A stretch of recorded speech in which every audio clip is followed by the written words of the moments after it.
The man that built NASCAR, Bill France Sr.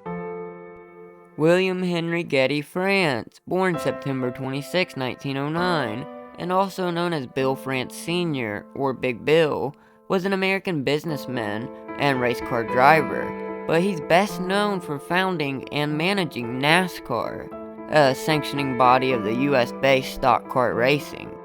Bill was born in Washington, D.C., the son of Emma Graham, an immigrant from Ireland, and William Henry France.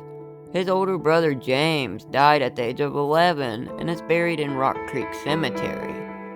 As a teenager, Bill started skipping school a lot, and he would take the family Ford Model T to the high-banked 1.5-mile board track in Maryland. He would run laps until there was just enough time to beat his father home.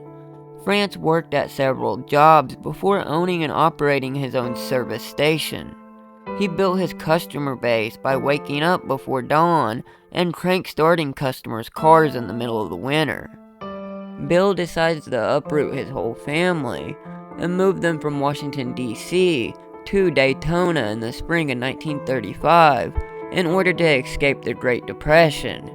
And when picking a place to go, he was familiar with Daytona Beach's land speed record history and moved there. When him and his family left D.C., he had less than $100 in his pocket. He began painting houses, then worked at a local car dealership, and then he set up a car repair shop in Daytona at 316 Main Street Station. It's actually still in existence today as an event and entertainment venue. Later that year in 1935, Malcolm Campbell and other land speed record competitors decided to stop competing for land speed records at Daytona in favor of the Bonneville Salt Flats, mainly because the track was getting too rutted. And just like that, Daytona had lost its claim to fame. City officials were determined to keep speed-related events which had been a midwinter source of revenue for area hotels and restaurants. By March 8, 1936, the first stock car race was held on the Daytona Beach road course, promoted by local racer Sig Hajdahl. The race was 78 laps long, or 250 miles, and it was 4 street-legal family sedans, sanctioned by the American Automobile Association, or AAA, and it was for cars built in 1935 and 1936.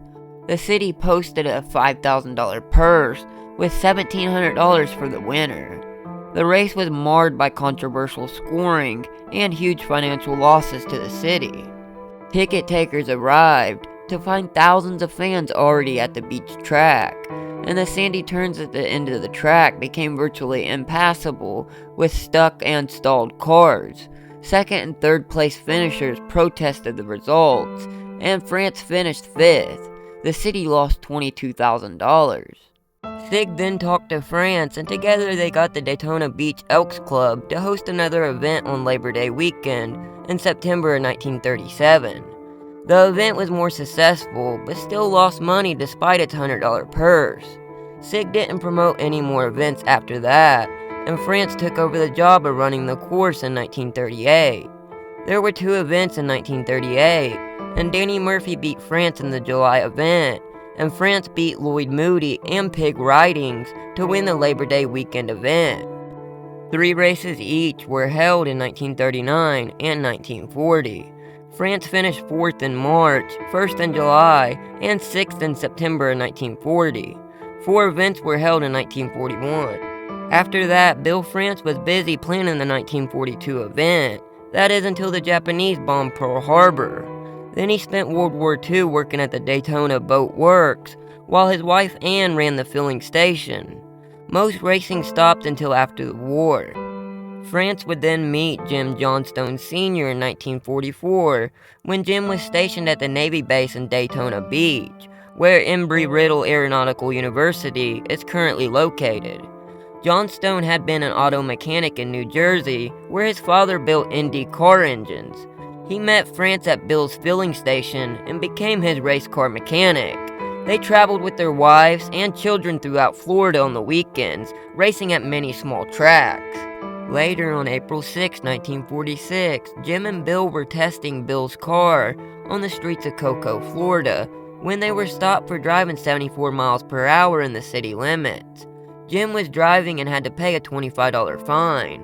When the war ended, Jim moved his family back to New Jersey to start an auto parts business, but he remained close friends with Bill for the rest of his life. After the war, Bill France decided to concentrate on promoting instead of driving. In 16 events at Daytona Beach, France had 2 victories and 6 top 5 finishes. France promoted events at Seminole Speedway immediately after the war. Later in 1947, he built the Occoneechee Speedway. Bill France was a smart man and seen that the promoters needed to organize their efforts. Drivers were frequently victimized by unscrupulous promoters who would leave events with all the money before drivers were even paid. On December 14, 1947, France began talks with drivers, mechanics, and car owners at the Ebony Bar at the Streamline Hotel at Daytona Beach, Florida, and it ended with the formation of Nascar on February 21, 1948. They discussed uniform rules, insurance coverage, and guaranteed purses. By 1953, France knew it was time for a permanent track to hold the large crowds that were gathering for races at Daytona and elsewhere. Hotels were already being constructed along the beachfront, and on April 4, 1953, he proposed a new superspeedway called Daytona International Speedway. Then in 1956, France began building a new 2.5-mile superspeedway in what would become the new premier event of the series, the Daytona 500. The event debuted in 1959 and has since been the premier event. He later built Talladega Superspeedway, which opened in 1969. Bill France Sr. served as chairman and CEO of NASCAR, and R.J. Reynolds Tobacco Company became the title sponsor in 1971, a move that changed the name of the series from Grand National to Winston Cup.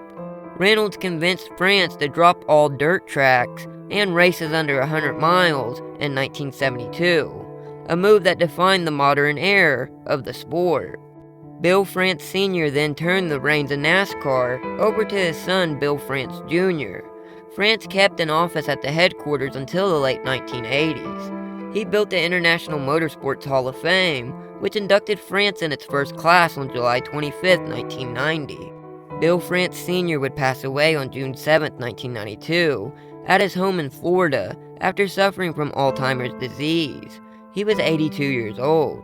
I wonder what he would think about the current state of NASCAR. Thanks for watching, and remember, if it's more interesting, you can find it here.